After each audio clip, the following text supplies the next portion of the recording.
Good morning everybody, it's Monday the 19th of July and today we are going to be completing our final ever history lesson of year 5 and we're going to be answering the question, how did the Aztec Empire end? So here is our knowledge quiz for today. Please pause the video here whilst you complete this quiz. You can pause the video and write down your answers on a piece of paper, then press play once you're ready to proceed with the lesson. So well done, let's see how you did.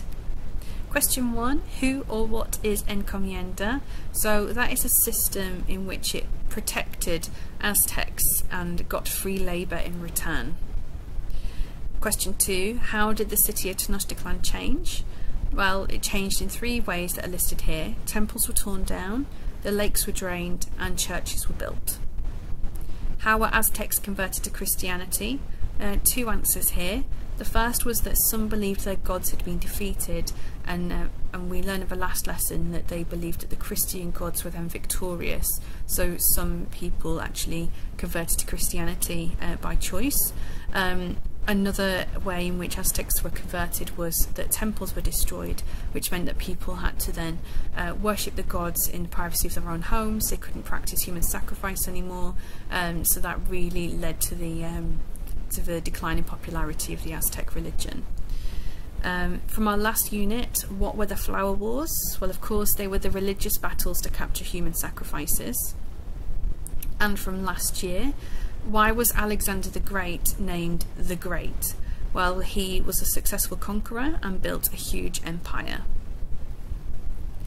So, as I've said, today we're going to be answering the question, how did the Aztec Empire end?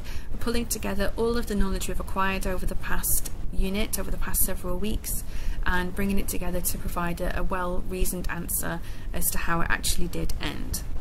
So on the home learning page, I have linked these video clips already. They're from the BBC Primary History website, and they're very comprehensive actually, and very engaging too. They're not too long.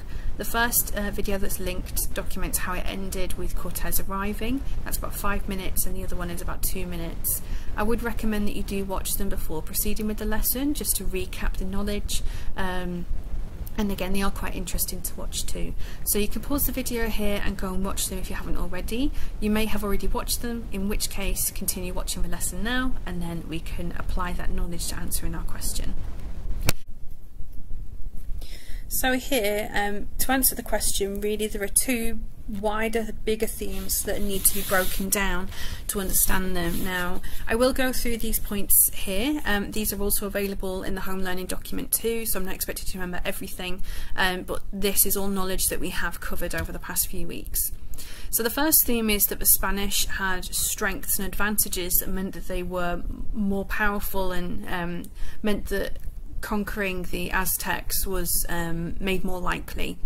So we know that they made alliances with the Tlaxcalans, and that boosted the numbers in the Spanish army, and it meant that they got inside information to do with ambushes and surprise attacks, so they had the benefit in that way.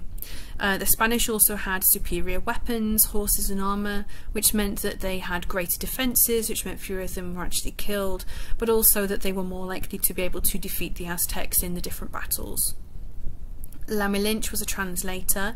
She was a slave of Cortes and the conquistadors, but she could speak Nahuatl, and it meant that the conquistadors could obviously make that alliance with the Tlaxcalans. Without that, they would have really struggled, and also they built those relationships with the Aztecs earlier on due to her being able to translate for them. And they also had the upper hand, arguably, when they during the Great Temple Massacre. So we did see how there are different interpretations of what exactly happened that night, but we do know that the Spanish did attack during that event, so they got the upper hand, and hostility started from that point.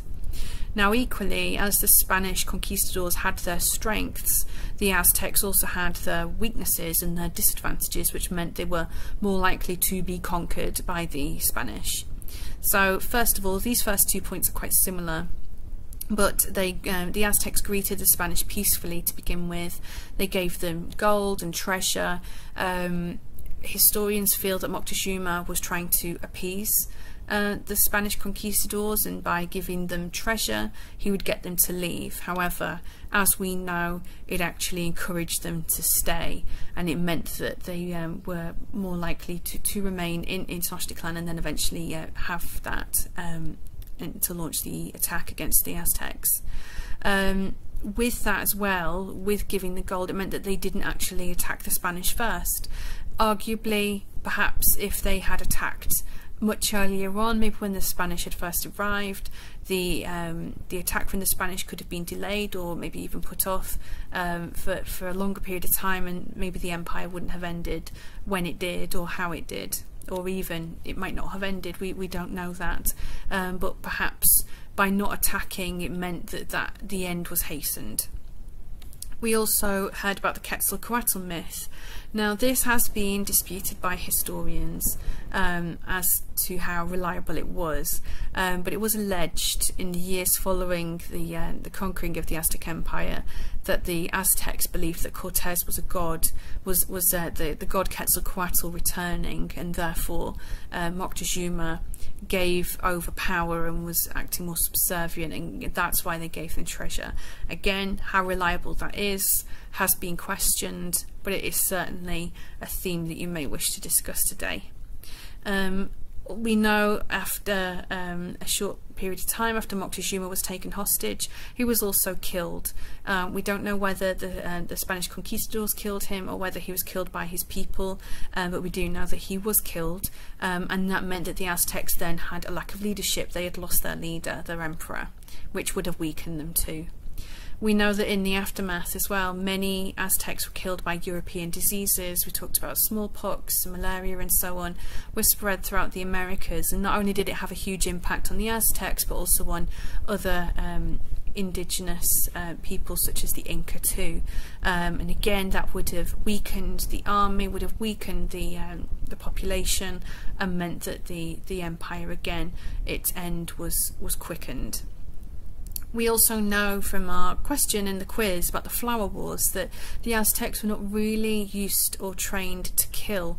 They fought to capture hostages because they would be used as human sacrifices, and that meant that was a big difference in the actual fighting style.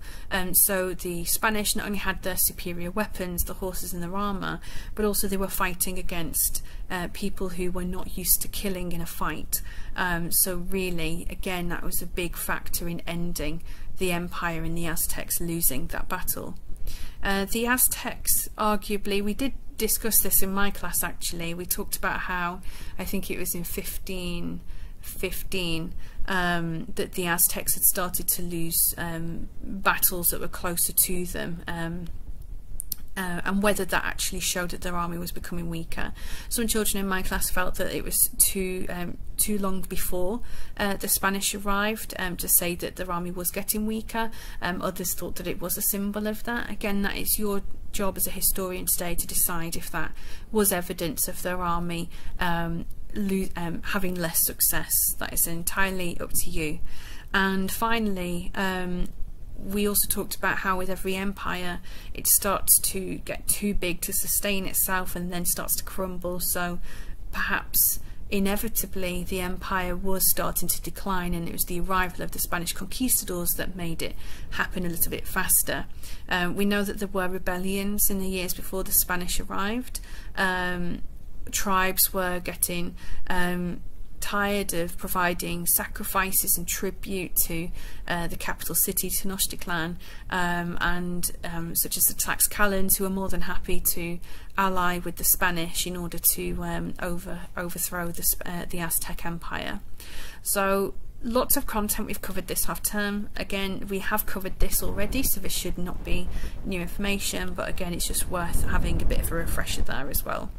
So I want you to take a moment now. You can pause the video, have a think about what your top three reasons for the empire ending are, and make a note of them, because obviously you want to make sure that you do include those in your answer today. So which three would you choose out of Spanish strength and Aztec weakness? There might be three all on one side, it might be a combination. What would you choose as your top three reasons that were the most powerful in the Aztec Empire ending? Okay, well done. So let's have a look at how you can present your answers today. So normally we would write a full written essay style question as a way for us to assess how strong your knowledge is and to get used to writing like a historian. So of course we welcome you to create an answer like that today, a full written essay style answer with paragraphs written in a formal style, just like we would normally do in school. However, because you are working from home, we thought we would give you the option of being also more creative with your answers too. So the second option is that you can produce a DK. So my class now, I absolutely love the DK non-fiction books. I have quite a collection. You can produce a DK style or a non-fiction style information text detailing the end of the empire. So if you are feeling really creative and you have paper at home, you could even turn this into a booklet, so a bit like the DK books, or it could be examples of pages you could expect to find in them. So we'll be expecting the content laid out over different pages, perhaps, definitely with diagrams, with fact boxes, with sources, with pictures, looking really visually appealing, so you could spend a lot of time today on really making a beautiful piece of work there. And our third option, if you're feeling very arty today, is to produce an Aztec style codex. Now we have been using codices throughout the two Aztec Inquiry units, as evidence. So it'd be really interesting actually to then put all of our knowledge into emulating that sort of style, so using images and minimal words to document how the empire ended chronologically. Now we have looked at various codices which you could take inspiration from in order to help you produce that, but I'll go through each possible answer that you may want to produce today, and then you are well informed and you can make your decision based on that. So if you choose option 1 and you want to produce a formal essay style answer, this is the format that I think would work best for you. So paragraph 1, we would want to have an overview of the period with dates and names of people involved to make that established. Paragraph 2, I would have in a short paragraph about why the Spanish were in the area, who had sent them on the quest, what area were they in before, why did they choose to go to Mexico, what did they want from that part of the world. Paragraph 3, I would then discuss your top reasons as to what made the Spanish successful. So we've already recapped the main points. You might have additional ones that you want to add in, again making the point and then explaining your answer. Then I would have a fourth paragraph of what made the Aztecs weak. So again, picking out the strongest themes that you feel the most passionate about, that you have things to say about, and to show that. Of course, if you can remember specific sources, like texts, we looked at lots of memoirs and letters and diary entries and codices. Again, you can absolutely refer back to them if you can remember that content to make your answer even stronger. Paragraph 5, I think it would be really nice to have a recap of what happened after 1521. How do we know that the empire ended? And of course we know with the destruction of the temples and the churches, and with Aztecs being forced to work as slaves, that it was certainly marked the end of the empire and of the Spanish ruling that part of the world.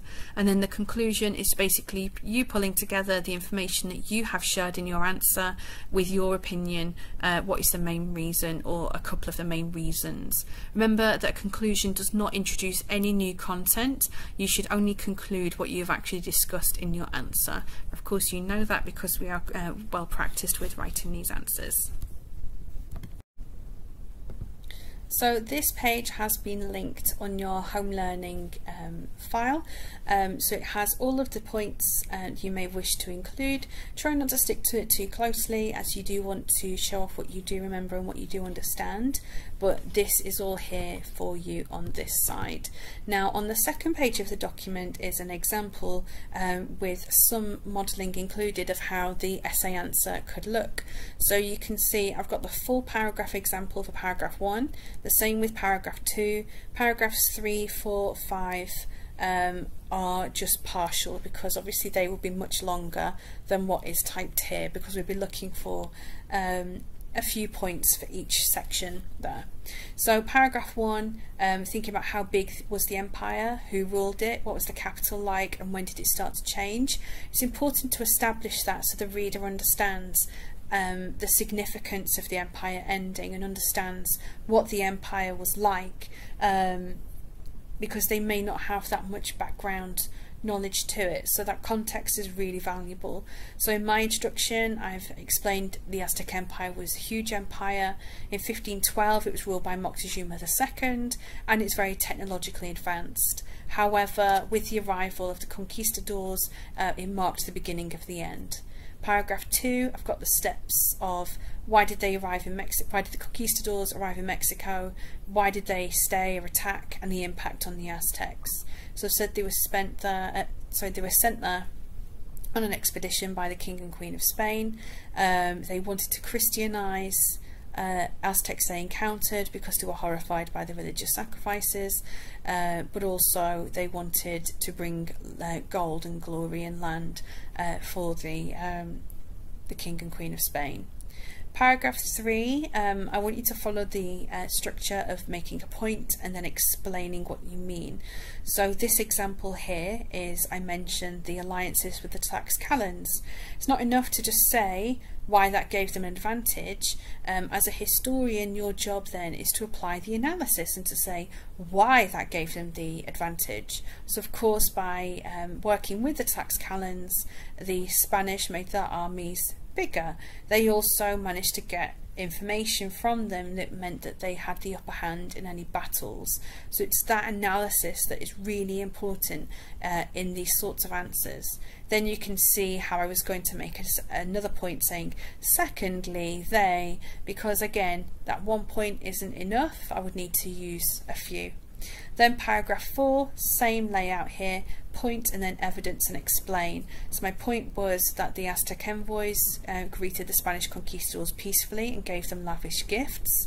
My analysis of that point, my explanation, is that it would have encouraged the Spanish conquistadors to stay and to keep returning for more gold. And then I even go on to debate whether what the effect might have been if the Aztecs had actually attacked instead. Paragraph 5 follows the same, point and then explain. So my point is that the Aztecs had been defeated and huge changes were felt, such as churches and cathedrals being torn down. The analysis of that, the explanation of that, is almost the consequence. So I'm saying that that had a huge impact because it meant that people worshipped the Aztec gods less. Some people converted to Christianity because they couldn't go to temples to worship the old gods. Some people worshipped at home, but it meant that really it was being made more maligned and discouraged to worship the old gods. Then paragraph 6, as I've said before, don't introduce any new knowledge here. This is you recapping and pulling together everything you've highlighted in your answer. So this is an example of how it could start to look with the steps. Of course, you can structure it in a different order if you wish to, but this for me I think would be the easiest format for you.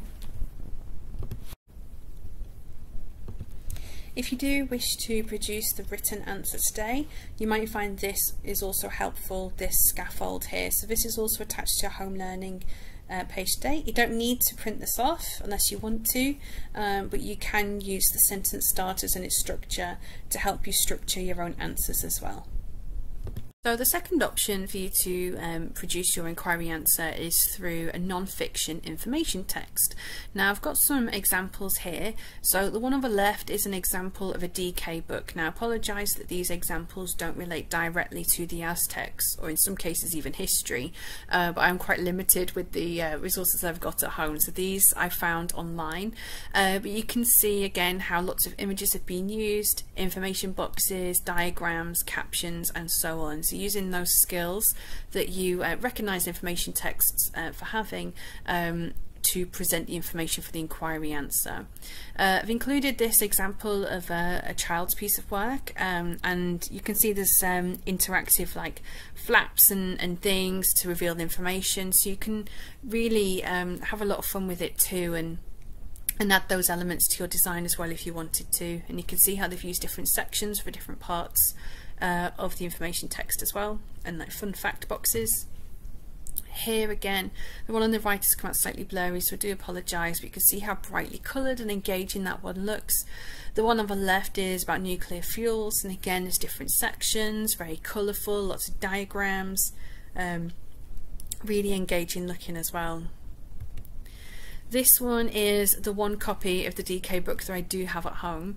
This one looks at history throughout time, so it's like a chronological exploration. There's a timeline on the bottom of every page, but I thought I'd show you this copy as well. Again, there's subheadings, there's primary sources, there's different boxes. The timeline is really helpful, and you actually could consider adding that to yours too, showing what happened and when, and showing how quickly things did happen in the end of the empire, how fast that came.